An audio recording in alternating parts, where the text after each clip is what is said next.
ուսումնասիրելով շնչառությունը եւ ֆոտոսինթեզ թեման, գաղութի միջոցով եկեք վեր անելքների գիտելիքները եւ տեսնենք ինչ գիտելիքներ ունենք այդ երկու թեմաների ուսումնասիրությունից հետո։ Այժմ մենք բոլոր միացած ենք, ես ստարտ կոճակն եմ ստեղծում, աջ մասում ամեն անգամ քայլարշավով ես առաջ կգնամ, ձախ մասում վայրկյանը չափի լինելու է եւ դուք ժամանակ օգտագործելով պետք է տեղավորվեք ու կարողանաք հարցերին պատասխանել։ Թեման բջջային շնչառություն։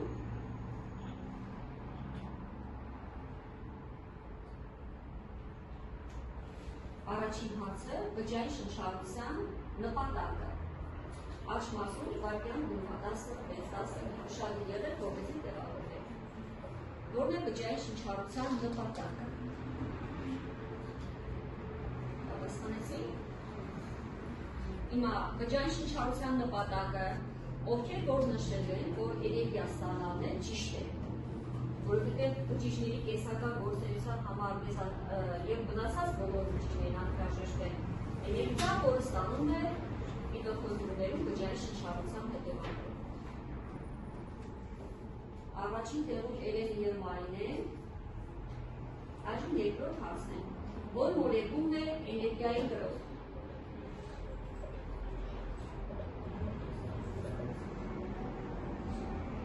Եթե նշել եք AF-ը, ուրեմն ճիշտ պատասխանն է, որովհետև AF-ը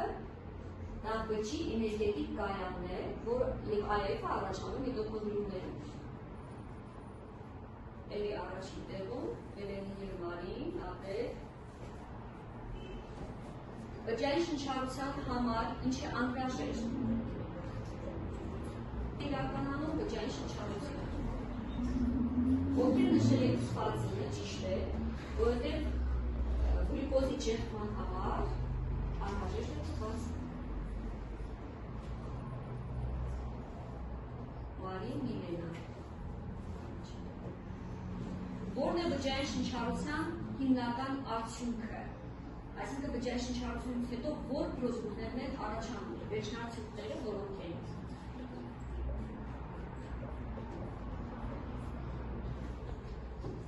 Եթե նշել եք ասֆալտու գազը եւ ջուրը, ճիշտ է, որովհետեւ ցանկացած օրգանական նյութի ճեղքումից հետո վերջնարդյունքները լինում են ասֆալտու գազը եւ ջուրը։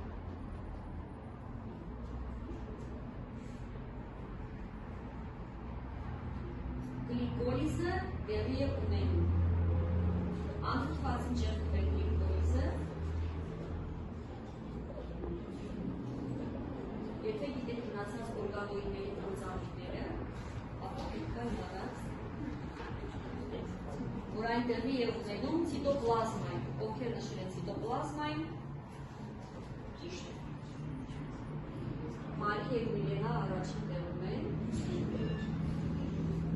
Էլեկտրոն փոխադրման շղթան գտնվում է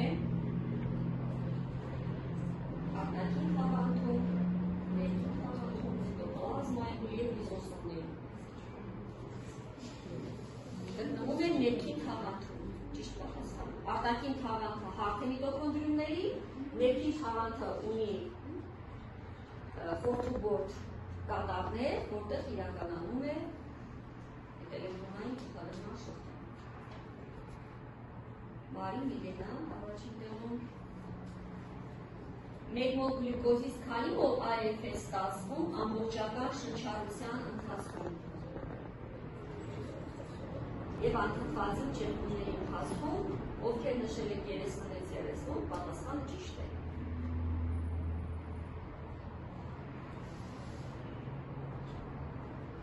Ինչու է բջջային շնչառությունը կենսական կարևորություն ունեցող։ Այսինքն ինչ կլիներ, եթե չլիներ բջջային շնչառություն։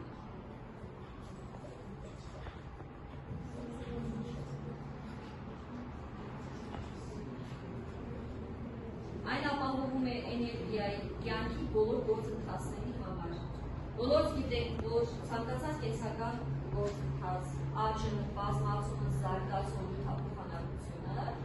իրականացնելու համար անհրաժեշտ է էներգիա։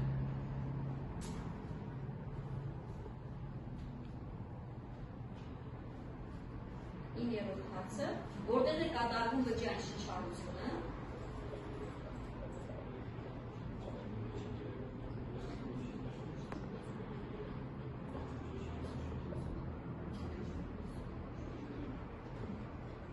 Միտոքոնդրիումներում բնականաբար մենք արանքում նույնիսկ հարցերի մեջ նշեցինք, ովքեր ուշադիր են եղել, ճիշտ են նշեցին։ Այլ տեսնենք հաղթողներն ովքեր են։ Էլենը և Մարին երրորդ տեղում են, Արմանը և Մերին երկրորդ տեղում են, և մեր հաղթող մասնակիցը, տեսնենք ով է, Մարի և Միլենա։ Ապրեք շնորհակալություն մասնակցելու համար, հաղթողները շնորհավորություն։ Անդրադարձ անել և ձեզնից հարցնել ինչ տվեց մեզ այս խաղը և մենք ինչ սովորեցինք և կխնդրեմ որպեսզի բոլոր տակտին մասնակցեք, բոլոր ձեր կարծիքները հայտնեք։ Գոհարից սկսած,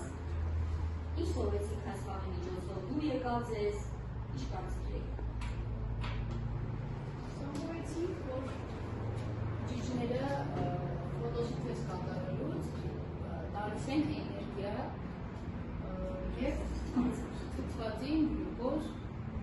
Ապրես, հետո։ Սովորեցինք, որ բջջային շնչառությունը տեղի է ունենում միտոքոնդրիումներում։ Այո, տեղի է ունենում բջջային շնչառություն միտոքոնդրիումներում։ Էլ ինչ։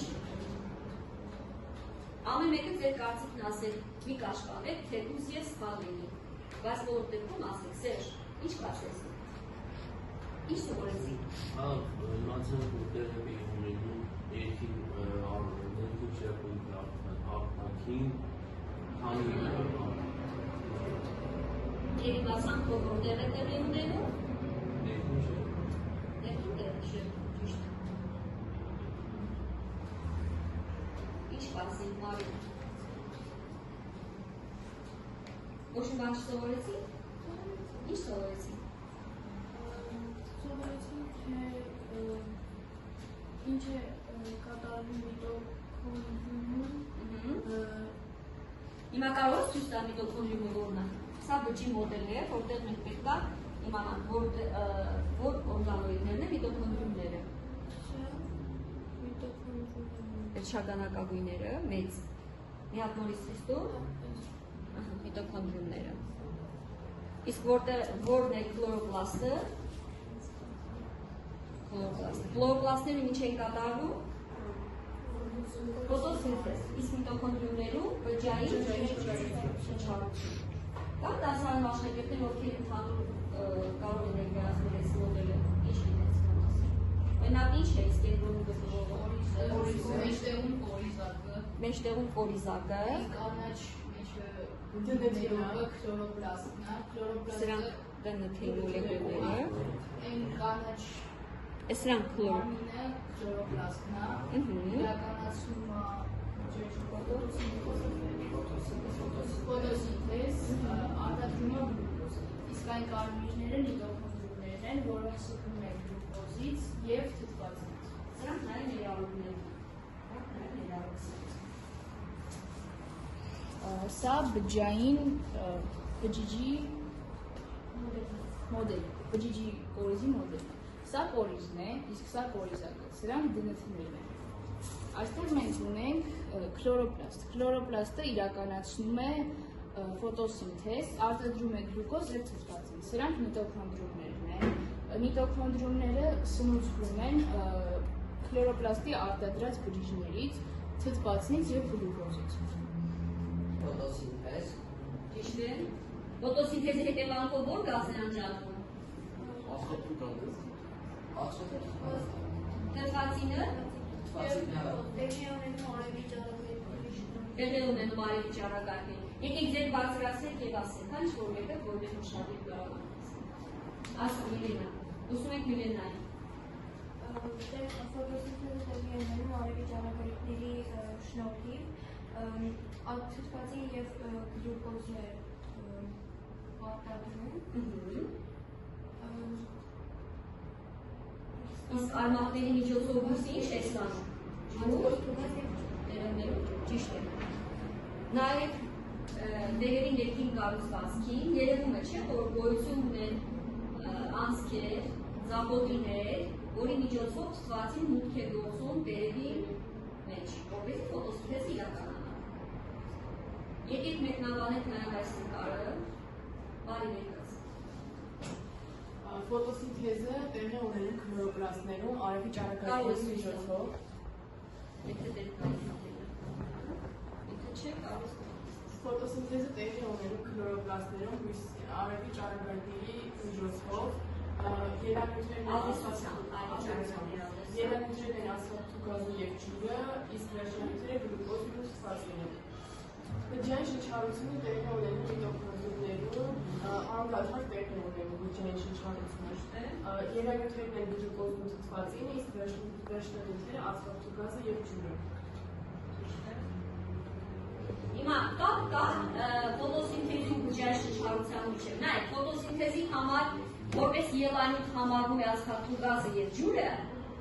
իսկ բջջային շնչառության համար այդ երկու նյութերը հանդիսանում են վերջնանյութեր։ Այսօր եթե չլինի ֆոտոսինթեզ չի կարելի նաև բջջային շնչառություն։ Երկուսն իրար հետ կապված են։ Այս նկարում երևում է, որ ֆոտոսինթեզ իրականացում է ոչ միայն ծառայական բույսերը, այլ ջրային բույսերը, եւ մենք փորձանոթը լցրել ենք ջրով, տեղադրել ենք ջրային բույս եւ նկատել ենք, որ վերևից ջրի դուրս մղման եղանակով հավաքում է թթվածին։ Այնուհետև այս գործի միջոցով մենք ապացուցել ենք, որ ջրային բույսերը իրականացնում են ֆոտոսինթեզ։ Իսկ այստեղ պատկերված է բույս, որտեղ մենք ստացել ենք գտարը։ Գաղապարի մեջ ենք դրել ընդհանուր տերևը, թողել ենք գտարը դրսում, եւ քանի որ արևի ճառագայթները լուսավորել են գտարի տարածքը, այնուհետև առաջացել է օսլա ու յոդի որակական ճանաչման ռեակցիայի միջոցով որոշել ենք, որ ֆոտոսինթեզ իրականանում է միայն բույսի պայմաններում։ Չնայած մենք ունենք ֆոտոսինթեզի մտնային փուլ, որը իրականանում է AF-ի էներգիայի հաշվին։ Սակայն եթե լուսային փուլը չերմի եղած AF-ը սպառվի, այդ դեպքում արդեն ֆոտոսինթեզը չկարող է ունենալ։ Ես կուզենայի ուշադրություն դարձնել նաև մի ուրիշ նկարի, որ մենք օգտագործել ենք հետևյալ թվային եւ մեդիա հնարավորությունը, ու մենք պատրաստել ենք մեր սովորողների միջոցով, ձեզից մի քանի տարի մեծ էֆեկտի միջոցով մենք պատրաստել ենք ֆոտոսինթեզի 3D մոդելը, որը շատ կարճ կարող եք ներկայացնել, այժմ պատրաստի ջանքում ենք մենք տեսնում ֆոտոսինթեզի 3D մոդելը, եւ այստեղ կարող ենք շատ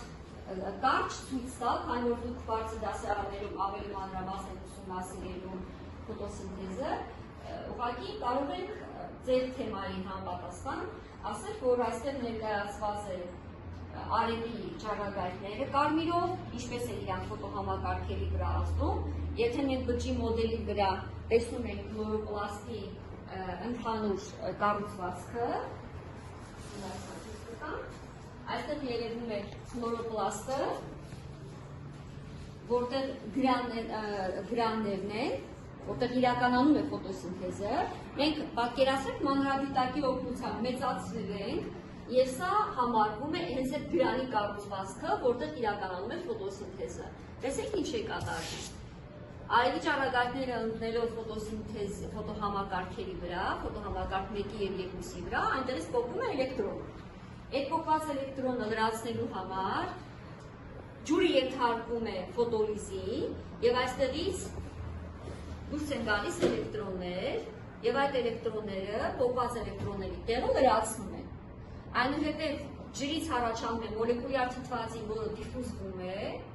առաջանում է ջրածնի պրոտոն եւ այստեղ ջրածնի պրոտոնները օգտագործվում են մտնային փուլում գլյուկոզի սինթեզի համար։ Սա բարդ ու բազմաստիճան պրոցեսներ են, որոնք մենք հետագայում կանդրադառնանք, բայց իմանանք, որ լուսային փուլը իրականացնում է լյումենում, հենց այս փոքր թիլակոիդների մեջ, իսկ մտնային փուլը իրականանում է ստրոմայում։